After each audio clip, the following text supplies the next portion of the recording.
دم باش تماشاوان gelekî jardim bardamê xwe bixêr bin. Tewarê îro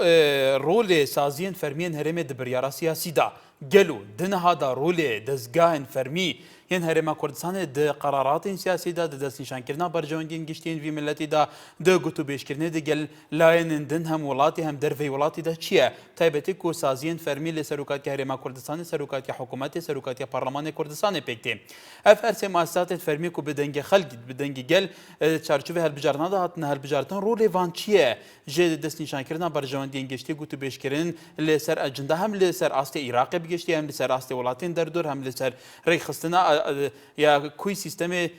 di nava Herêma Kurdistanê jî da. Wekû gelê car tê gotin ku biryarên siyasî qeraratên siyasî cem hindê kesa têne dan. Tê gotin jî ku cumgên esasiyên vî welatê heye niha li jêr destên hind aliyan, hind malbatan, hind kesan da ye. Ji hêzên asayişê, ji zanyarî, ji parastin, ji hêzên hewalgiriyê, ji dahatê, ji cumgên esasiyên yên sermayedariyê, yên dahatî her tiştê li destê hind kesan da ne. Ji ber ku gelê caran parlamenter xwe jî dibêjin. Parlaman ku nûnerên ku rasta xwe nûnerên vî parlemaniyan ku endamên vî parlemanî nûnerên gelin bi dengî gel çûne parlemanî rolê wan wekû pêwîstî ne dibêjin jî ku serkردên taybetî hind partiyên siyasî ew li gur berjewendiya xwe peywendiyan yên jirbêjêr di gel welatên derdor hene. Gelo ev heye çandê rast e. Eger saziyên fermî li vî welatê ku bi dengê gel hatine helbijardin rolê xwe di nava biryara siyasî da nebînin ev biryara siyasî dê çand xizmeta waqeê vî milletî ket. Belê berzan rolê damezrava fermiyekanî herêm li biryarî siyasî de em e navnîşanî tewarê em rûyê bernameyê bernameyekî xelk e.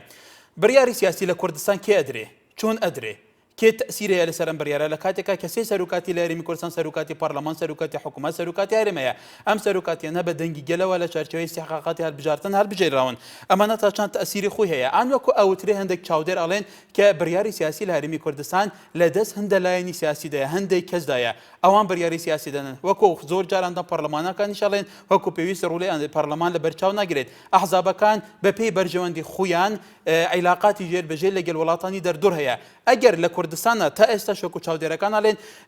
بە موئەسساتی نەکراوە ڕۆلی مەسەلە سیاسەکان ئەجندە نەتەوەیەکان کە هەمووی بەهاوبەشی قسە لەسەر بکەن. ئەگەر بەو شێوە بێ ئایا ئەمە تا چەند تەئثیر لەسەر بەرژەوەندیە گشتیەکانی هەرێمی کوردستان هەیە. ئێستاش لە خزمەتی وەرگرتنی سەرنجێوەدا.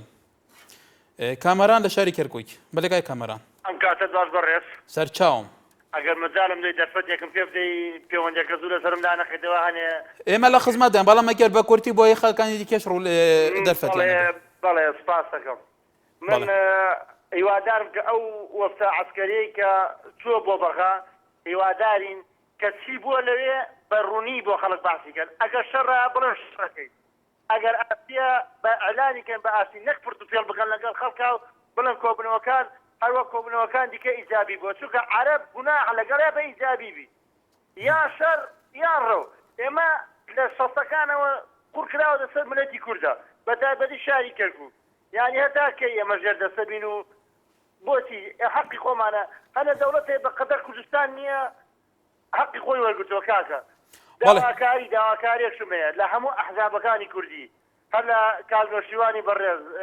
مامۆستا عەلی بابیر ئەندامی یەکگرتو هەمویان دەست بخەنە ناو دەست ئێمە یەک دوژمنمان هەیە با لە ناو خۆمانە خۆخۆر نەبین برا بەڕێزەکەم. ئەوە ئیشەڵاش بەیانی خۆپیشاندانێکە بێ لە کەرکووک و دژی ئەو بڕیارەی مالیکی هیوادارم ببێتە تیرێک لە ناو چاوی مالیکی بدا و چاوی چۆرکە چونکە ئێمە دژمنێکمان هەبوو چاوی چۆر بوو بە خاکە ڕۆیشتە خوارەوە خۆی و دا و دەستێ ئێمە ئەمە مالیکی با دیسانوان نەکاتەوە لە ملەتی کورد ئێوان لەسەر نانی کورد پێگەیشتن هەر کورد بوو وەستێ نار بۆیە و پێشمەرگەیە نار بۆیە بێنیانیان نەکرد. ئەوە تۆزێک بەڵێ سپاس بۆ سەرنجیت و بارێزانەکە لەسەر تەوەرەکە بێتکایە بۆەوەی زیاتر سەرنجیەوە بگاتە شوێنی خۆی ئێمە ئەڵێن ڕۆلی دامەزراوە سیاسیەکە دامەزراوە فەرمیەکانی هەرێمی کوردستان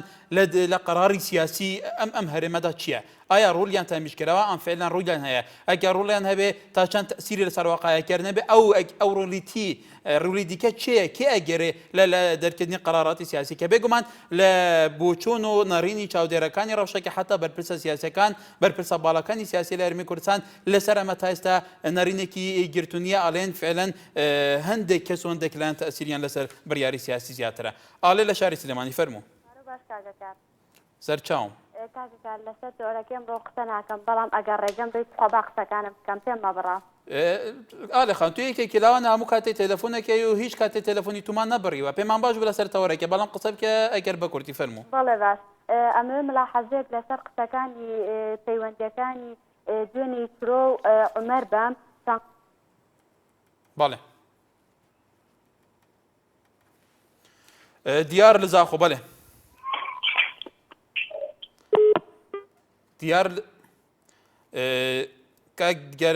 دیار لەسەر هێڵێنیە. بەڵێ بەرزان لە تۆری کۆمەڵاتی گۆڕان ئازاد لە دانی مارکیانوسێ بەڕای من تا ئێستا هیچ کاریگەریەکیان نەبووە لە کاری سیاسیدا تەنها بیر لە گیرفان پڕکردن ئەکەنەوە و کار و پرۆژەکانیان تەنها بەیاننامە دەرەکەن و هیچ ڕوولێکی ئەوتویان نەبووە سەبارەت بە پرسە نێونەتەوەیەکان. بڕیار لە شاری سلێمانی فەرموو. ئەم کاتۆ باش کاکار باشتر بەنسبەتەوەرەکی جەنابتەوە بەڕاستی بڕیاری سیاسی لە کاتێکە ئەو توانی بڵی بڕیارێکی سیاسی کە ئەسڵەن سیاست لە وڵاتی ئێمە هەبێ بەڕاستی سیاسەتێکی پەرتەوازەیە ئەمە لە ڕۆ لە ڕۆیش خۆ زۆر جار ئیشارەت بەوەیە کە ئایا ئەمانە ڕۆڵیان نەبووە لە دروستکردنی مالیشیە کاکە جاخۆ ئەم ڕۆڵە کە هەیان بووە ئەمە بێمقابل نەبووە ئەو ڕۆڵەی کە سەرکردایەتی کورد بەناو سەرکردایەتی کورد ئەیبژێڕێت بۆ ڕۆڵگەڕان بۆ دروستکردنی مالیشی مقابلی هەبووە ئەویش پێکی خۆیان پێخایم کردووە هی بنەماڵەکانە پێخایم کردووە میلیشیان بۆ خۆیان ئەم کاک بڕیار ئەمڕۆ لە تا چەند ڕۆل لە بەرجەسەکردنی بەرژەوەندی کەسایەتی و لایەنی بووە ئەن تا چەند لاس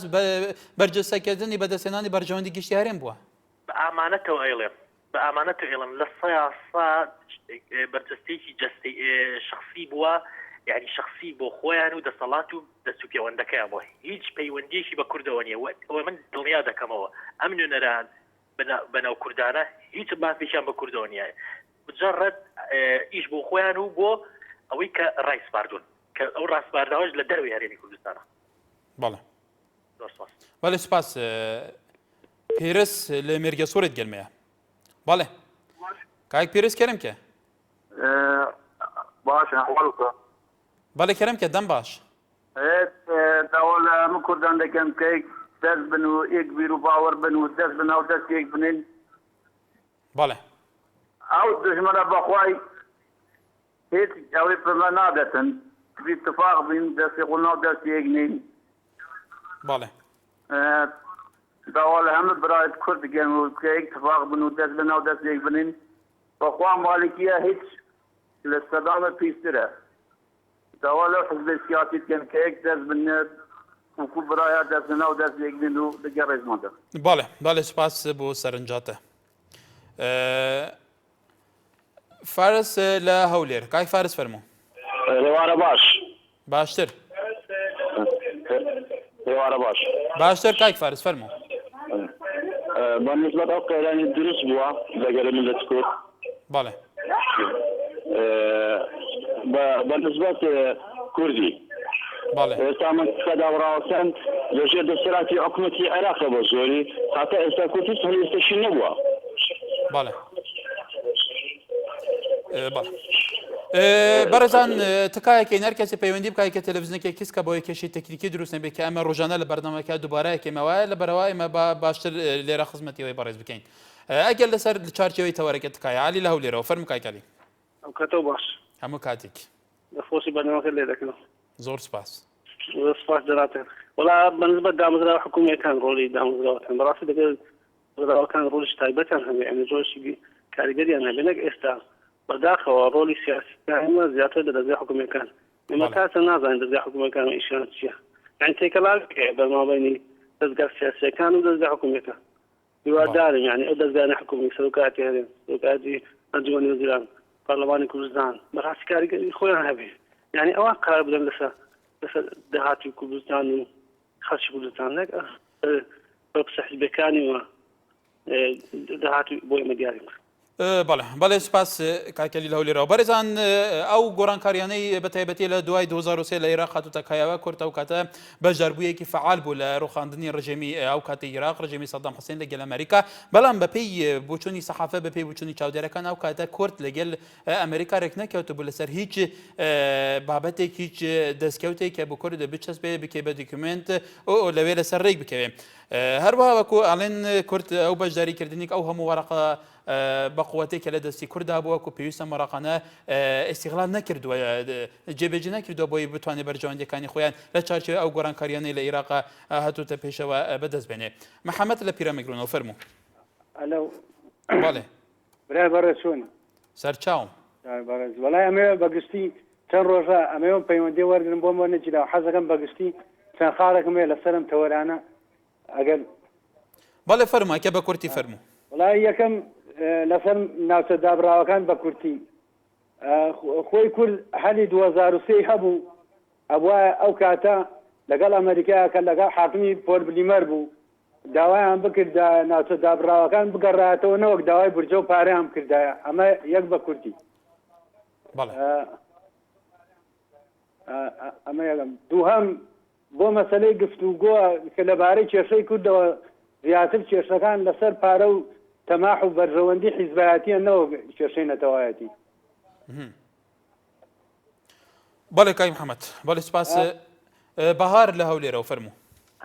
کاکەم کاتێ باش هەموو کاتێکت لە بابەت ئەم وەزعی ئێستی کە کوردی تێکەوتووە یەک داڕەڵێن بۆ هەموو کورد هەی کوردی نەکبەت خەبەرتان بێتەوە ئەمە کورد کوشتنە ئەمە حیزبایەتی ئەوە نییە لە پێشە ئەبێ ئێمە نەتەوەیی بین ئەنجا حیزبایەتی فەرعەکانە ئەمەی کە مالکی ئەیکات لە فەدام خراپترە کەرکووک بگرێ وردە وردەیەکە سەر ئێرش ئیتر واز لەوە بێ من پارە ئەو بۆ پارەیکە ئەو بۆ وەزیفەیکا و کە هاتە هەمومانی لەت کرد پارە هیچی دەوری نییە دا یەک بگرین دا هەمومان بگرین بە پۆڵا هەر پارچە درەختێکە بینین کە سەوز بووە کوردستان بە پارەی شەهیدەکانمان سەوز بووە بە فرمێسکی مناری بێباوک بە دایک سوتاو ئیتر با ببین بە یەک کوبا خەبەرمان بێتەوانە عرب خەمووی کوێراییدا هاتوو بەم سەربەخۆیی کوردستان و بەم خۆشیە. بەڵێ بارخان سپاس بۆ سەرنجی تۆ گۆڕان لە کەرکووکەوە فەرموو. کای گۆڕان فەرموو. ئەم کات باش سەرچاوم کاکەن بەڵێ ئەم کات باش هەموو کاتێک کای گۆڕان قسە بکە جێم لێتە سپاسەکەمی بنسبە دەوتەوەرەوە قسە بکەم. بەڵێ بەنسبە دەوتەوەرەوە کاکە ئێمە ڕخنە گولەی زۆرمان لە جەناوی مالیشی وانە دیارم ئێمە ناوێت هیچ شێوازێکە سیەکەمان بە عارەفە بێ عارەبێمە لە دێر زەمانەوە دیارە لەگەڵانە هەڵسکۆت و تعاملمان هەبووە شارەزانین کە ئەمانە نیەتیان چییە ئاێوە چی کەن ئاێوە چی بەسەر کورتکەن و لە دێر زەمانەوە مێژوو شاتی ئەو شتەیەکە سەپاندوتی بەسەر کووردا و دیارە بەنسبەت بڕیارەکانی ئەم بڕیاری یەک لە دوایەکانی کە جەناوی مالیشی دەرێکە بڕیارەکانی دیارە سەقەتن لە شوێنی خوانین بەڵام خەتای گەورەی ئێمەی کورچیتیایە خەتای سەکردە سیاسەکانی ئێمەی کوردیتیایە بۆ نمونە کە لەم ماوەیە لەم دوو ڕۆژەیە کە ئەوەی کردووە دوایە ناڵێ ئۆتۆمبیلی تابلۆک ئەوانی کە تابلوی کوردی پێوە داخلی بەغدا ئەوانە بێ کاکە من بەم ئەوەندەی کە شارەزاییم هەبێ ئەو تابلوانی کە لە هەرێمی کوردستان چاپکران و بە ئۆتۆمبیلەکان بەخشراون ئەمانە هیچ داهاتێکی نەچوتەوان لە مرکزی بەغدا هەموو داهاتەکەی لە چوارچێوی هەرێمی کوردستانە بۆکوان پەخشا کرا و هیچ بەڵێ کای گۆڕان بەڵێ بەڕێزان قسەی ئێمە باس تەوەریمە باسی مالکی و باسی دیجلە و باسی ئەوشتانە نەکە ئێمە باسی پرسێکی ئێمە تایبەتە ئێمە ڕێن لە ئێستادا لە هەرێمی کوردستان قەراری سیاسی هەرێمی کوردستان قەرار لەسەر مەسیر و لەسەر بەرژەوەندی باڵەکانیان گەلە کێدا سێ مؤسساتی فەرمی هەیە سەرۆکاتی هەرێم پەرلەمان حکوومەت ئایا ئەمە ئەدەنیان لە پشت پەردەوە کۆمەڵێک کەسایەتی سیاسی ڕموزی سیاسی ناو کۆمەڵێک ئەحزاب کە ئەحزابی باڵادەست ئەحزابی دیکەش دەیادە ئان کۆمەڵێک عایلە ئان کۆمەڵێک ئەشخاص تەسیریان لەسەر دروستکردن و دانی قەراری سیاسی لەم هەرێمەیە هەیە ئێمە باساکەن گەلێک جارە سەرۆکاتی هەرێم حکوومەت پەرلەمان سەردانی وڵاتانی دەور و بەرەکەن تەنیا لە چارچەوەی ئەم شاندانەدا زیاتر کەسە نزیکەکەەکانی خۆیان نبێەوەی کەسێ خاوەن پلەیەکی بەرز بێ لە ناو حکوومەتی هەرێمی کوردستان گەلێک جێمان لێ بێ لە ناو ماسە لە ناو چاپەمەنیە باس دەواکرێت کە عیلاقاتی ژێربەجێ لەگەڵ وڵاتانی دەوروبەر هەیە و کوردا بەش بووە بۆ سەردوو ئەو جەم سەرگیریەی ناوچەکەیە تورکیا و ئیران و نازانچی زۆر باسی ئەمە کاکەر ئەمە هەبێ لە واقع بە وەکو ئەبین سەرۆکی حەزابەکان بە ئۆپۆزیسیۆن و دەسەڵاتەوە سەردانی وڵاتانی دەوروبەرێکن و لەکەل بەرپرسە باڵەکان کوابنەوە بەبێ ئەوە ئەنجامی ئەو کۆبوونەوەی بە شێوەیەکی شەفاف بۆ ئەم خەڵکە دەستنیشان بکرێت قەراری سیاسی لە هەرێمی کوردستان لە دەستی کێدا بەڕێەوە ئەگەر لە دەستی مواسە فەرمیەکان ڕۆلیان چییە لە دروستکردنی قەراری سیاسی ناوەندە ئەکادیمیەکان کەساتیا ئەکادیمیسیەکانی ئەم وڵاتە تاچان ئیسیفادا لە عەقل و بیرکردنەوەی ئەوان کراوە لە دروستکردنی قەراری سیاسی لەم هەرێمەدا کە بەرژەوەندگە ئێستا و درێژخایەنەکانی ئەم گەلە دەستنیشان بکرێت ئێمە باستە سەرەوەکەن تکایە سەردار لە شاری سلێمانی کای سەردار لەسەر تەوەرەکە ئەگەر بکرێت زۆر سوپاسەکەی باش باشتر بۆ بەڕێزت دەستخۆشی بەرنامەکە لەکەم سوپاس بوو بەنسبەت تەوەرەکەتە بەڕێی من سەرۆکایەتی هەرم قەرارەکانی 100% دروستە لەبەر ئەوەی لە ساڵی نەوە پێشبینی کرد کە لە نەوەیەکە چی ئەبێ دروست قەرارەکەی وا دەرچوو یعنی پێشنیارەکەی وا دەرچوو لە ساڵی لە بەهاری ئەم ساڵاوتی مالکی بۆ دیکتاتۆری ئەگەڕێتەوە لە فاسە ئەوی دروست یعنی بەڕێی من قەراری سەرۆک بەرزانی لە هەموو لە پەرلەمانیش و لە حکوومەتی زیاتر بەلای منەوە دەستخۆشی بەرنامەکە بەڵێ عیماد لە هەولێرەوە فەرموو کاکی مات دیارە کاکی ماتش لەسەر هێلێ نەمایە بەڵێ ژان تەوەرێمە بەحسێ لە هەرێما کوردستانê قەراراتە سیاسیە بێگومان ڕۆلێ سازیên فەرمیên هەرێما کوردستانê وەکو حکوومەت وەکو پەرلەمان دەمان دەمدا وەکو سەرۆکاتی هەرێمە کوردستانی چێت دەرکردنا قەراراتên سیاسیên هەرێما کوردستانê بەڵێ ئالێ لە شاری سلێمانی ئالەخان ببوورە نازم کێشێکی چی بوو کە پەیوەندیەکەت پشرا فەرموو سەرنجی خۆت تەواو بکە کاکار ئێستا پێساڵێمە بەڵێ ئالێخان فەرموو ئالێ گەرە لەسەر نەما هاوکار لە هاوکار لە بەغدا بەڵێ کاکی هاوکار فەرموو باشە بە قوربان زۆر سپاس باشە بە قوربان زۆر سپاس کاکی هاوکار فەرموو دەستخۆشی بەرنامەکەی دەکەم سپاس بۆ بەڕێست تەوەرەشی باش تەبژادە دەست خۆشبی ئەلۆ بەڵێ بەڵێ جێم لێتە کاکی هاوکار فەرموو وڵی من یەک داوامەیە کە پێشمەرگە ئێستا هاتە جەبەل حەمری نەکشێتەوە با شەڕ بکاتنەوە با نەکشێتەوە تەواو بەڵێ باوکی محەممەد لە کەرکووکەوە فەرم باوکی محەممەد باوکی محەممەد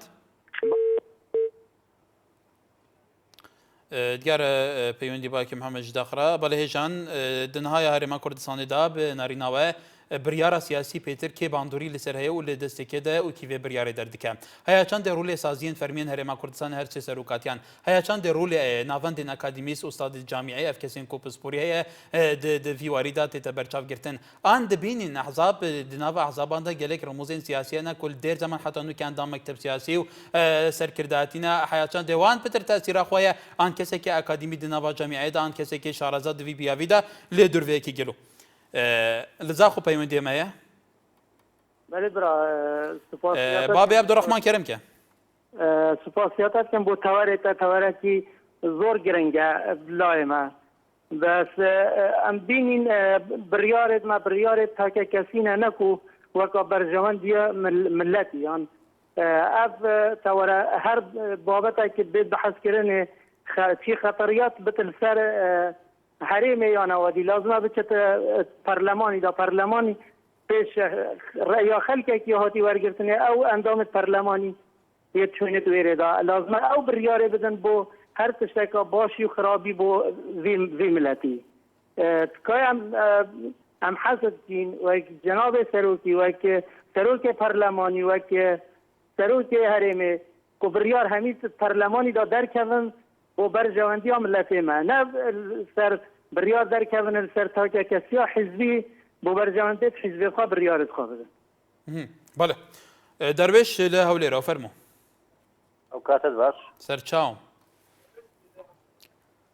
بەڵێ کای دەروێش دەستخۆشتان لێ یەکەم سپاس بەڕاستی پرسێکی گرنگە ئەوەی ئەو تەوەرەکەی کە هەڵە بزاردووە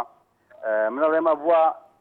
ئەو بڕیارانی چارە نووسازە ئەبووە بە لە ڕێگای ئەنجومەنێکی نیشتیمانیەوە و هەڵبژێردرا و باوەڕپێکرا و وە هەموو لایەنە حەزەکار وەکو چۆن ئەو ڕۆژە لایەنە حەزبیەکان هەموو کۆبوونەوە لەگەڵ سەرۆک هەرێم ئەوە کاتی خۆشی هەر ئەوە وای بۆ سارە نووسازەکان و زائیدەن ئەوە پرسی بە مەرجعیت کراوە کە پەرلەمان هەڵبژێردراوی میلەتە ئەوە پرس بەوانیشا بکرێن نەوەک بە تاکڕەوانە وەکو کە بینیمان بەڕاستی هەندێک بڕیاری تاکڕەوانەترا سەرۆک بارزانیەوە تا لە نەورۆز دیار و کە هەندێک بڕیاریدا فەرمو ئەو ئێستا ئەو دروستکردنی دیجلە و جوولاندنی هەمووی پەرچەکردارە ینی ڕاتفعلی ئەو بڕیارانەیە کە دای نەگەڕایەوە بۆ هیچ کەس تەنانەت نەگەڕایەوە بۆ هاوپەیمانەکەشی کە یەکێتیە تەنها بەتەنیا خۆی بڕیاری لەسەر هەموو شتێک داوە تاکو ئێستاکەیانی نەکەر ئەوە بڕیاریشی کەسە تا دوێنێ پێرێ دەیشی کوردی بڵێن حرەکەتی کرد بۆ کەرکووک ڕێزم بۆ کاکسیات بارزانانی هیچ منفەدێکی عسکەری و منفەدێکی کەی نییە بە قیادەی ئەو حرەکەتی کرد بۆ ئەوەش بڕیارێکە لە بڕیارەکان ئەوە هەندامۆندا هەموو جەنەڕالەمان هەیە ئەو عسکەریەمان هەیە ئەو زوباتەمان هەیە لە ئەرکان دەرچوون ئەکادیمین لە عسکەریە بەڵام بۆ بەسەر تەرشتی سوهاد بارزانی و ڕسمەکەی ئەوی بە تەوجیهێکی حزبی لە سیارەکان درابوو ئەو بڕیارانە بەسەوە هەڵوەچێتەوە خەڵک لەوە ماندوو بوو بێزار بوو بەسایتر بڕێنەوە بۆ پەرلەمان و بۆ ڕای خەڵک بۆ ئیرادەی شەعب ئەگەر دیموکراتیتمان ئەگەر دیموکراتیشمان ناوێت چۆنیان لێخوڕێ بە ئاوا لێخوڕن تا کۆتایی بە ئەوەمان دێت کە لە کوردستان ئەو تەجروبەیەمان با تەجروبەکەمان فەسڵ بێنی هەر وەکو حکومەتی مەلیک مەحموود و حکومەتی قازی محەممەدەوانە مەسیرەکەی ئاوا بێت نەگەوەکو بنەماوە لێخ بەڵێ کاک دەروێش ئەحمەد لە دۆکێ کەرمکە ئێوار باش باشتر سەبارەت بابەتی کاکەکار بەڵێ هەر مەوضوعات ینی سڵتا ئان دەستهەڵات دەستە پەرلەمانیدایە و ئەنجومەنی دایا و ڕئیسی ئەقلیمی قانونیان هەکەر هاتوون دەک بەرادەرات بێژن ڕاستە پەرلەمان مەزنترین دەستهەڵاتە وبس عندك بيجي المشكله خاصه نابل المشكله باش قلت رقم السيارات داخلنا بالبغداد سياره سلوكي ديكت عندك بيجي مثلا قلت سافر نقد خارج مالكي برين مساله كانت توعيه مساله كل درجه ابد بريال وندام كي عندك هذا البلادات عزيز كل سياسه نزان بس قواني ساعتين بالبرنامج اتصالي كنت تشتكي خذ نظام من قومي اخوانا ده صلاه دبل خذ برلمان ما هي انجمن ما هي الوزاره كان ظروفك حساس وزيك بسريع بقنا بجن تدخلك سريع بكن تدخلك سريع بكن فعل ورد فعله هذا مسألة قومية اجتماعية هند بيجن بنا ما نبدا ما مسألة قومية هذا بنا ما لا صارت كتن ما بخوك بالك يا أحمد أكاد بالك نشيد كسر بتعبا نكسر شتوي يلا بخير ميني بله سپاس بو سەرنجاتە لێ gelek dibêjin ev bû ev rewşata rojevê Kurdan berîn weke gelek rewşeka gelek baş hata bi Kurdaneke li bîrowa bît bîneran wextê prosesa azadiyê Iraqê li 2003 hêzeka Kurdî çû Kerkûkê hêzeka dîkê qebûl neke biçîte Kerkûkê li ser gelek pirsan jî hingî hevrikê hebûn di nava van du hêzan de û hemû firsa bi Kurdan hatin wekû serokê Herêmê dibêje Serokkomarê Iraqê dibêje cêşa Iraqê Kurd bingehê serekê dirûstkirina hebûn bingehê serekê dirûstkirina hemû muessesatê fermiyet Iraqê bûn li Bexda pêkênerê serekê حکومت مالکی بو یکی شان بو کوپل برمر 2004 بریاردا حزب دعوه بجاریه پروسس سیاسی نه که حزب دعوه کو سروکاتی نوری مالکه هر دو حزب کردان قبول کف حزب بجاریه که حکومت نوری مالکی ده نزیک روحانی بو وقت لیست عراقی لیفه که شای کابینه بره کردان جاره کدی راگرته و که دست پیش خریه اولیره سبب نوری مالکی جاره کدی بچته و آیا قرارت کردان سرچه اساس بون سربرجمندین دو عالی بون سربرجمندین حزبی بون آن سربرجمندین نتایی بون آن اراده خلق کردستان مؤسسات فرمیت خلق کردستان جی لدروس کردن قرارات سیاسی وان هم ملافاتنا هادو برچاو گرتن گلو حوال خبطه و کای حوال فرمو ششی دست خوشی برنامه خدلی دکم برنامه خدزو پیش کردوا سپاس والله أنا لون بيروكو هاولاتيك بلاينم يعني دائم حزم يعني هم هاولاتي شجلي كتقول برتوز يعني بو كردستان مسألة كده دليل أول كرد دليل قلبي هر أول ده تعود خوشي لبرنامج كده كم زوج بله سپاس فرمالك يركو فرمو حكاتو باش همو كاتكيت برز ده خوشي برنامج الليلهم سپاس والله من دو بوسمي بو برا برزي كاقدريش له اليرا بس خالي ما برا من بكاقدريش سلام باش كاقدريش تو حمر بيوندي من برنامج زود دابس سر خاص بنمالي برزاني بارتيوا اي رسم شي الواس رسم جلاوه الواسين بنمالي برزاني اقدريش كان ينبو كدو مقصد لقلويه زيادنا بريكا مسدا اقدريش جانا انا وتاخوان لمسجد دانشتنا لدروس سيره كان اتينا بيشو علي بو هاتا اينا يخو كردين شوك نسبا كاقدريش تو من ناقريجي بارتي بيدلم زور بخود بسيره دائما بحث بقدر اسموها واخر بريار منها اندام السرقه هذا كان ان شاء الله كان يبون يغرزها من بس هو شوارك جوك يا بەڕاستی کوردی ناشرین کردە لە بەرزەم عرب شۆڤێنەکانی هەم کەرکووک و هەم بەغاش منانە کاک دەرێژ بە خۆدا بچۆرە بالا کاکی فەرمان بێ گومانەوە ڕێی خۆیە و توش ڕێی خۆتی شوتووە و هەر کەسەی ساحەبی ڕێی خۆیەتی بەڵێ بەرەزان ئەم دەخوازین لەسەر تەوەری تکایە ئەحزابەکانی کوردستان حزبەکانی کوردستان کە حەزی بەهی کەلاوانەی ڕۆڵ ئەگەرێ لە پێشخستنی کۆمەلگا لە بەرچاوڕوونکردنی کۆمەلگا لەوەیە کە کۆمەلگا پێش بکەوێت لەسەر ئەساسێک لە هەموو ڕۆیەکانەوە تەسیری لەسەر واقع هەبێ ئایا حزبەکانی هەرێمی کوردستان ئەوانەی لە دەسەڵات و دەرەوەی دەسەڵاتن تا چەند توانیوێنە لەسەر ئەوەی کە ئەجندایەکی هاوبەش نەڕینێکی هاوبەش هی پرسە نەتەوەی نیشتیمانیەکان لە جادەی کوردستانی دروستکەن تا چەند توانیویانە ئەم کۆمەلگایە پێش بێخنەوە لە کۆمەلگا بکەن کە هەموو نەڕین و بچونە جیاوازەکان یەکتر قبولکەن و تەشەنجات دروست نەبێ وەکو گەل لە جار بینین هێژیان دەما سەرکردەیەکی حزابێکی تەسریحێکی پیچێکی تونددە لایەنگرێت بێ بێک و بۆ منطقی بزەفرن بێک و بۆ ڕاستفعلی بزەفرن بۆ سەبەبی بزەفرن هەموو تووڕە دەبنە بە لەسەر چ ئاساس وسایە بەکر لە گۆڵان کاک بەکر فەرموو ئێوارە باش سەرچاوم ئەحواڵی باشی سوپاس فەرموو وەڵی بەڕێزم من پێم وایە حیزبەکانی کوردستان بەرپرسەکانی کوردستان هەمیان وەزعەکان لەدەستدا و هایانتە دەست مالیکی من خۆم وام پێ وا بۆی ئەچم وا بۆ چوونم وایە ئەمان وەزعەکان لەدەستداوە هەمیان ناوەتە دەست مالیکی مالکیش بە تەمانیە بەم حاڵە بێتە سەریا بەڵێ سپاس بۆ تۆش دوایەم ناوبەرە لە سەرمان تاوەرەم دێ بەردەوام بی بەڵێ تەماشەوانی نیجا لەسەر تۆڕی کۆمەڵاتی پەیجێ نارتی گۆران ڕەشوای ئەنووسێ لەو باوەرەدا نیم کورد تا ئێستا توانی بێتن بە شێوەیەکی سیاسی کار کردبێت چونکە کار بەدەستانی کورد هەمویان سەربازیین گوێ لە خەڵک ناگیرنە کوخیاڵێ هەروەها ڕێبوار هەولێریش ئاڵێ بەڕای من دامەزراوە حکومیەکان تەنها لە ڕووی ئیداریەوە ڕۆڵ دەبینن ئەگینا لە ڕووی سیاسیەوە حەزب دەستی گرتووە بەسەر هەموو بڕیارەکان سەرجەم بڕیارە چارە نووسازەکان لە ڕێگای حیزبەوە دەردەکرێت بێگومانە مە سەرنجی زۆر چاودێرانی شەلاریمی کوردستاندا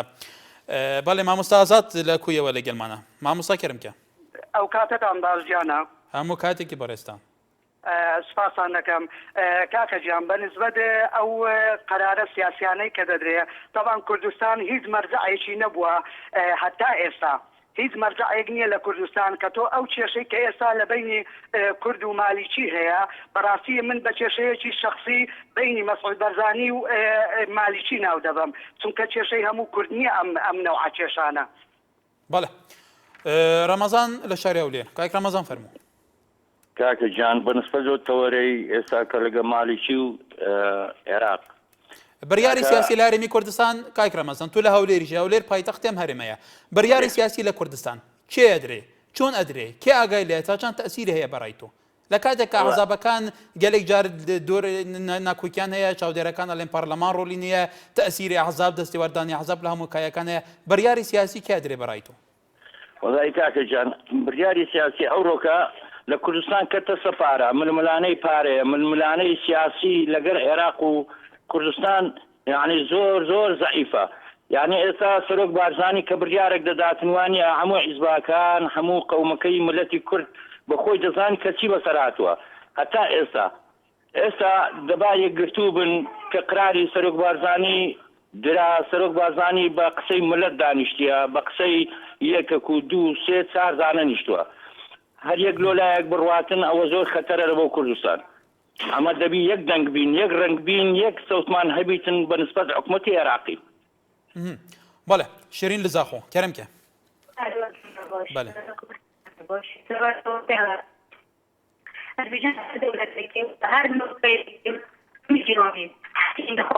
شیرین خان دەنگێتە باش نایەتە من دەنگێتە قوت بە جارجار شەبەکە ئەزوارم تەمام نینە گەلەی ئەگەر جێخوا بگۆری بزانی بەشکم شەبەکە باشتر بەکەرمکە فەرموو بابەتەوە دیژمەتا هەر دەوڵەتێک سەر بکەبێت ئەو دەبێت بوو نمونەنکە پۆرتی بەرۆ پتر هەڵبژۆرتن بەرە پتر کوسێتینە ناو سەر و کۆتینەکە دەستی پۆرتیرۆیان بەس دەمە بریۆرەکەی دەدت بەری جەنەبی بۆردۆنی بریۆرەکەی دت دی هەمی لایەنە کوم کرد ئەوە دبتە ئەگەر بهێنێت ئێک لایەن بریۆری بدت بلا بریۆرە خوا بدت حتی ماوەی تەماوە دت ئەگەر بریۆری خەلەت بن بلا جمهور خلق كيسا كده هالبشرشنوي مودان أو هالبشرتنو دكتور كتا بت أو بريارو بدت هر دولة كده كده ليه شيرين خان تيتا قلتن دناوا سيستم ديمقراطي دا بريارة زورينا وكمينين لسر مسألة شارع نفيساس البرلمان كردستان دبيجن أو قرارات شارع نفيساس جرك همولا يتدا بجار بن برلمان مرجع بو برلماني نوا جرين جل جرا لا ينديش غازنديل كان بيجني برسمانا كان كيش برلمان أو جهول الدين ترى فوري كيف أسكيش برلماني كان ورا تورا كندولا ولا يمكن مصافين كيش من يوم برلمان بس بيتا أو قف بيتا إنه دنا برلمان أمريكا نكادي كبريارة أوباما دبريوميزد بوتي تشينجا أي حال بشورتين بدل زينون يوصلنا لهذا دولة بريارة أوباما بي كونغرس تو بي مجلس بيران بريارة أوباما نشيء بريارة كوسابة ده برحال سباز جرا شيرين خان ببورة جرا أسبوع شبكة تمامية برحال مثلا جاتك هشتين فرحان لدوزة وفرمو أو كاتب باش براي سر تشاوم باشي زور سباس كايك فرحان قربان بن إمرو إما مسألة كرد باولين إما فيش مشتى فيش أوي مسلمان بين أبي كرد من براسي يعني بس يتراو تعادى وظلم زوري كلام التي كرد كريو لقلي كرد كريو بناوشا زياتراو عني كدا جير كراو نقدا براون بس يعني أو حدا بابوس أي برايتو كرد شيبكا كرد شيبكا خوان شو بروجة به خوان شو تيزو هيزو إرادة كي سياسي به باي أو هم مغادرة لكرد نكري باي كرد خوان يجي كرد تيويسته كتينة توي كرد راجع يعني بتاعي بدل حمرينا بس بوتا سرانا جنرا برايتو سرو كاري موتي لنوروزا امسال كونغرينا توي دابسري لرمي كورسان احزاب كاني ترالين بوتا يساوي كتينة توي دروسنا برايتو قال شو يا قربان ما هي كتينة توي كرد با ايه سراجين ما دام راينا جانو لنوروزا ايه سراجين لحمرينا راجين يعني اشتكان وابزانم كرد امرو اخر روجتي بس بله سپاس بسرنجی تو آریان لهلا بجفرمو ام كاتب باش برس سرچاوم كاي كاريا دسخوشي برنامج ليكم سپاس سولات بتوركت براي منش اما شر كردو عربه كيس ناقل انا كان تاون باركي كيس دس خينا ودس يكتري ام شر براي تو ام شر بو دروز بو روش عراق بمشي ويا جيشتوا بو هم فرصه لدسي كورتشو ايا كورد نيتواني و فرصه استقلال كا ان عرب كسيك بو ك رز لو هم قرارو امضاء نكردو و مرکتنا ما گل كورد كراوا استاج دس پیش خراب امروش برای تو سبب چیه ل 2003 عرب هیچ جيشي كينا بو اما بالا دز بينا ما انتواني هموش تيك بدلي خوام كاين اي بو نه انكرت بتشوينا تكركو من وكو خوام بوليس ومشوينا تكركو نه امريكا كان يعني الله بالسلاح وات شوكين داري عندها بدس معنو سبارت بلبرشي وكراوه لبر حكومتي خومان سكرتكاني خومان بيش وقت ريكوتني انا قال امريكا نكردوا مرجع بودانا ناوا بيج مرجع بوشو ويت اما من بسرات وكاك بالك كاك اريان بيغمان اشوتريتك كرت البروسي ازادي العراق لجل امريكا ها بجبو لا شر كردن لجل نظامي او كاتي صدام حسين بيو هيج مرجك بكرد بو لجل امريكا هيا مرجكي بو يك اتواني او كاتا ورقه زور لدسكرد بو اتواني وكو چاو در كانال كركوي جرانا كركو بسر هرمي كردستان بكريت مرجلك مرجيت بو هيج مرجك نبو جلو فرصت لرانيو كاي فرصت فرمو شواز بقربان باشي سر چاوم زور سپاس بارزی والله منك اريم مكو كوريك شهيد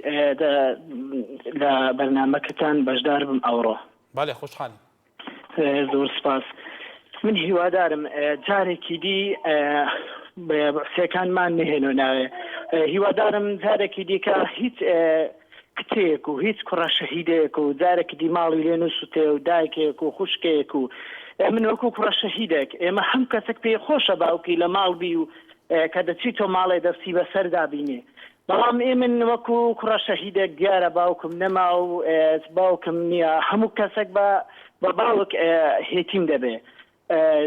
داواکارم لە سەرۆکی حکومەت لە سەرۆکی هەرێم لە سەرۆ کۆمار هەموو بەرپرسەکەمان هیوادارم جارێکی دیکە نێنەوە ئەو بەحسیمان نێتۆ ناوێت جارێکی دی ماڵمان نەسووتینی تۆ جارێکی دی دەربە دەرمان نەکە جارێکی دی ئەنفاڵ و چیمیا بارانمان نەکە ئێمە هەستین بە کچکە و بە گەورە و بە دایک و بە خوشک و بە برایەکانمان هەر هەمومان هەستین دەست لە خۆمان نین جارێکی دیکە ئەو بەعسیامان نێتۆ ناوێ تعدامان لێ نەکە بەڕاستیەوە تعدا لە کوردەکە بەڕاستیەوە تعدا داوای ناموسمان لێ دەکا هەگەر هەوڕ ئێمە هەمومان بە خۆمان هەر بە هەموو بە منداڵ و بە پیا و بە پیرەمێد و هەرموا مەگەڵەمان هەستین دەست لە خۆمانین زارێکی دیکە ئەوە ناکەی بەڵامە زۆرمان سادین لەسەر ئەو چێش و دۆخەی ئێمە هەردا ئەوان داواکاری پارە دەکەن بودجە دەکەن پارە دەکەن بازارێک داوای ئەوەی بکەن داوای ئەوەی بکەن بەڵێ سپاس بۆ سەرنجی تۆ گەیلان لە پڕدێ فەرموو کای گەیلان فەرموو سەرنجی بەرزان سلااو سەر چاوم چۆنی بەڕێز باسی زۆر سپاس فەرموو سەرەتا دەستخۆشی بەرنامان خێران لێ دەکەم سپاس بەڕێز بەنسبەت تەوەرەکەتان خۆی لە پرۆسەی ئازادی دەبایە هەر کورد پێشمەرگە لە کەرکووک جێگیر بکا و یەکجاری نەجاتمان دەبوو لە وەزا ئێستا بۆ نمونە کورد دوو دەرفەتی بۆ ڕێککەوت یەکیان لە ساڵی 2003 بوو لە پرۆسەی ئازادی دووەمیشیان دەستێکی سێوا بوو سەرۆک بارزانی قسەی کرد کە دەیزانی مالکی بەتەمای سێ قسەی کرد چەند لایەنێکی ئۆپۆزیسیۆن لەگەڵی نەبوون ئەم لە بەغدا چەند لایەنێک لەگەڵی نەبوون ئەگەر لەگەڵی بانێ حاڵمان نەگەستەوە حاڵە ئێستاس پێویستە بەڕای تۆ کاگەیلان بواو لایەنی ئۆپۆزیسیۆن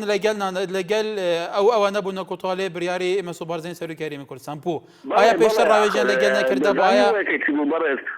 سەرۆک بارزانی زۆر بەژیر و ئاغڵانە بیری دەکردەوە دەیزانی بەغدا بەتەمای چیە دەیزانی کە ئەو ڕۆژە دێتە پێش کورد بەڵام ئێستا بەداخەوە کەس پشتی نەگرت ئێستا هەموو لایەک پشتی تێ بەڵام بەداخەوە هیچ شتێکیان ئیشاڵە بۆمان دەکرێت ئیشاڵە سەرکەوتی زەمین بەڵام ئەو کات بکرا باە خۆشە دەبوو خۆی بەجددی ئێمە دوو فرسەتی زۆرێکمان بۆ ڕێککەوت هەم لە ساڵی 2003 لە پرۆسەی ئازادی سپاس بەڕێزان سەرکردەکان چاودێرەکان خەڵک جاداڵێن زۆر فرسە بە کورد هەڵکەوتەوە بەڵام فرسەکان لە دەستەوە ئایا ئەکرێت هەموو کاتێ فرسە هەڵکەوێ ئەو فرسە لە دەست بدرێ ئەو فرسە بوو لە دەست دەدرێ ئایا قەرارێکی سیاسی ئایا بیرکردنەیەکی منطقی ئایا بەرژەوەندێکی گشتگیر نییە لە کوردستانە کە بتوانێت فعلەن ئەو فرسانە هەیە کە فرسە زۆر گرنگە بە تایبەتی لە پرسە سیاسی و نەتەوەی نیشتیمانیەکانە ئەم خاکە بندەست بووە بۆ ئەو فرساتە پێشەوە کورد ناتوانێت فرسە استیغلال کە سەبەبێکە چی بوو بێگومان ئەم پرسەش لەلایەن بەرپرسەکانی کورد وەڵامە درێتەوە سۆران لە چەمچەماڵەوە کاک سۆران فەرموو کاک سۆران دیارە کاک سۆران لەسەر هێد نەماوە حەمید لە هەولێرەوە کاک حەمید فەرموو ئەو کاتتان باش لە هەولێری پایتەختەوە خۆشحاڵین فەرموو دەست خۆش بۆ تەوەری بەرنامەکانتان دیارە تەوەری بەرنامەکانتان بەڕاستی زۆر خۆماڵیە وەک سۆبەی بەداران وایە تا ڕەخلەی زدی تێدا لەژێرە گەرم نابێ سەبارەت بەو تەوەرەی جەنابتەوە دیارە ئێمە تا ئێستا بە کوردستانیانە کارێکیان نەکردووە بۆ دادپەروەری کۆمەڵایەتی بۆ خۆت دەبینی ئەو هاوڵاتیانەی کە پەیوەندی دەکەن کە زۆربەی نێگەتیڤ قسە دەکەن هۆکاری خۆی هەیە تاوەکو ئێستا ئەکادیمیانە بیری لێ نەکراوەتەوە کە بۆچی ئەم هەستەدای هاوڵاتی دروست بووە کە ئینتیمای نیشتیمانی ئەوان نابێ هیوادارم لەگەڵ چاکبوونەوەی پردەکەی دێگەڵا پەیوەندی حیزبە کوردستانیەکان لەسەر ئەساسێکی ڕاستەقینە کە بزانن بگەڕێنەوە بۆ میلەتەکەی خۆیان ئەو هۆکاری نێگەتیڤە کە چییە دروست بووە دیارە خۆشتان دەزانن هۆکار زۆرە کە دوو تەبەقەیان دروست کردووە تەبەقەیە کە زۆر زۆر دەوڵەمەند تەبەقەیەک زۆر زۆر فەقیر ئاگەیان بە هیچ شێوەیەک لە خەڵکی سینی ناوەڕاست و فەقیر و هەژار نەماوە ئەندام پەرلەمانکانمان بەڕاستی دەبێت خۆیان پیادەکەن پێڵاوەکانیان تۆزاییکەن پێڵاوەکانیان قوڕاییکەن شانیان بەرشانی هاوڵاتیان کە هاوڵاتیان بجێنن بزانین چێشە و گرفتارەکانیان سێ دوایی لایەن دواتر لایەنی پەیوەندیداری لە ئاگادارکەنەوە ئەو کاتە ئەو ڕۆکە ئێمە لە هەموو کات زیاتر پێویستیمان بە یەکدی هەیە چەند جار کە گوتومانەکا کە پێویست بە ڕێفراندۆم هەیە لە ناو کەرکووکدا چێ هەیە دەیەوێ لەگەڵ حکوومەتی هەرێمی کوردستان دابژی عەرەبە کوردە تورکمانە سووریا ئەرمەنیا ئاهلەن وەسەهلەن ئینتیمای بە سەروەریەوە هەرێمە چێ دەیەوێ لەگەڵ بەغدا بژی لەگەڵ بەغدا بژی ئێمە بەبێت دەستور داوامان لە بەغدا کردووە کە فیدرالیمان پێغەمبەرێکیەکان هیلاری کلینتۆن بەڕێز ئۆباما داوای لەکرانەوەی دیموکراتیەت دەکات لە ڕۆژهەڵاتی ناوەڕاست دەکات کە ئەوانە دەبێت هەموو سەرکردە عێراقیەکان بە کورد و عەرەب و هەموو دەکاتەکانەوە چەند کوتماندی خەنە ئاراماتی ئەقلوانەوە کێشەی عێراق جگە لە دیموکراسیەت هیچ چارەسەری دیکەی نییە بە کێشەی تایفی مەسەبی چارەسەر نابێت دەبێت ئەمە پەرلەمانی کوردستان پەرلەمانی عێراق بەڕاستی بە جددی بیر بکەنەوە چارەسەری مەسەبی 1200 ساڵە هیچ استیفادەیەکی نەبوو نەبۆ کورد نەبۆ شیعە نەبۆ سونە نەبۆ هیچ کەسێک سوپاس بۆ دەرفەتەیتان بەڵێ هەمی سپاس فات لە دووس خۆرماتوکای فات پێشە بچیتە سەر تەوەریەمە دووس خۆرماتویەکێکە لەو شوێنانەیە کە وەکوڵێن ئەم کێشەیە ئێستا لەسەر دروست بووە ڕەوشی دووس خۆرماتوو چوونە ئێستا ئەلو بەڵێ ئەم کاتت باش براگیان هەموو کاتێک دەگەل لە پرسیاری من تێگەیشتی بیت دەستخۆشی بەرنامەکەت لێگەم سپاس ڕەوشی مەیدانی دووسخورمات و دەوروبەری دووسخورماتی چیە پێشەوە بەرەستان سەرنجی خۆتان بڵێن فەرموو براگیان ئەم کێشەیە ما بواە 2023 حەل بواە بۆ حەل نەبوو ئەم کێشەیە ما بواە ئاڵای کوردستان لەسەر حەمرین بواە لە 2023 بۆ خەڵکیەوە ناوچەوەی سەبەب چی بوو بۆ ئەو کاتە نەبوو نازانم ئەوە بۆچی بەڵام ئیسا ئێمە هەلێکی ترمان پێدراوە مالکی و جەیشی دژلە هەلێکی پێمان داوە ئەبیام هەلە لە دەست خۆمان نەبێت چه هەلێکەوە یعنی هەلێکی تری پێمان داوە شەڕمان پێفرۆشە شەڕی کورد و عەرەبن ئێستا پێتۆی ئەوە ئەتوانێت حەلی وازەکە بکە ئێستا شەڕی عەرەب و کوردە شەڕی کێشەی نییە شەخصی نییە هەر ڕۆژێ تێ لە دەرگاکە دەدا شەڕت پێفرۆشە ئیهانەت پێکە یعنی چی یعنی ئەو شەڕت پێفرۆشە ئێستا فرسەتە بۆ کورد کە ئاڵای خۆی لەسەر حەمری دانا بەڵێ سپاس بۆ سەرنجی تۆ شاهۆ لە کەرکووکەوە کاک شاهۆ گەلە کاک شاهۆ سەر خەدەما ئەبوو بەکر لە ڕانیە فەرموو کاکە ئەو کاتت باش هەموو کاتێکت ئەو کاتت باش هەموو کاتێکت کاکە بوو بەکر فەرموو جێم لێتە کاکە سپاس دەکەم سپاس تەوەرەکەتان دەکەم بەڵێ سپاس فەرموو کاکە دەربارەی مامۆستا ئازاد لە کۆیە کە باسی کرد ئەو شەڕی مالیکی و کاک مەسعود شەخسیە ئەمن داوای لێبوردنی لێ دەکەم لە جیاتی ئەو داوای لێبوردن کە هەموو بەیانیان ڕۆژە 3000 خێزانەکەی لێ عاجز دەبێت کاکە ئەوە بەکر بفەرمووت هیواداری هیچ تەشەنجێکی لەوە دروست نەبێ ئەگە تۆ مەلاحەزەیەکی شێ بە مەلاحەزەیەکی منطقی بێ ڕەخنەی شێ بە ڕەخنێکی منطقی بێ ئەو سەرنجی خۆی ئازادە توش فەرموو سەرنجی خۆ بڵێ وا بەڵام ئەوڕۆ ڕۆژی ئەوەی نییە ینی وەزەکەن ئەوەی دانیە کابرا بە شخصی قسام کە شەڕی کورد و عەرەبە بە حەقەت شەڕی ئەخلاقە شەڕی ناموسە ئێمە دەبی بە هەمومان هەوڵ بدەین دیفاع بکەین لە خاچی کوردستان لە شەهیدەکان لە ئەنفال لە چیمیاباران بەڵێ بەڵێ سپاس بۆ تۆش عوسمان لە پیرەمەگرۆن کاک عوسمان فەرموو دیارە کاک عوسمان تەلەفۆنەکەی بەرحال یاوار ئەلی ئەنووسێ دوای ئەڵێ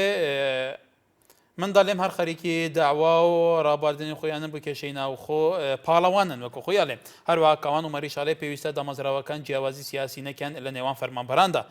بەڵێ بەرزان هەروەها لاوێن عەبدوڵڵا شەنووسێ بڕیاری سیاسی تەنیا لە دەست دو حەزبی باڵەدەستی هەرێمدایە هەروەها کۆڤان ڕێکانی دەبێژە ji bilî her du partiyên دەسەڵاتدار تایبەت پارتی çi tişt bi navê damezrawên hikûmetê nîne hemû biryarî hesas û çarenivîsas ew didin heta çendê verastekî lêker hebe herweha mişîr nihêlî jî dinivîse مخابن هر گاوکا هر رشای تیت سر کردستانی دیلانین سیاسی کمبوناکن دیبنا پارلمانی هر رشا بو سر جهت نکوکی باشه دبیت هاندانه کی برپرسین ما ایکو برحال بله هجان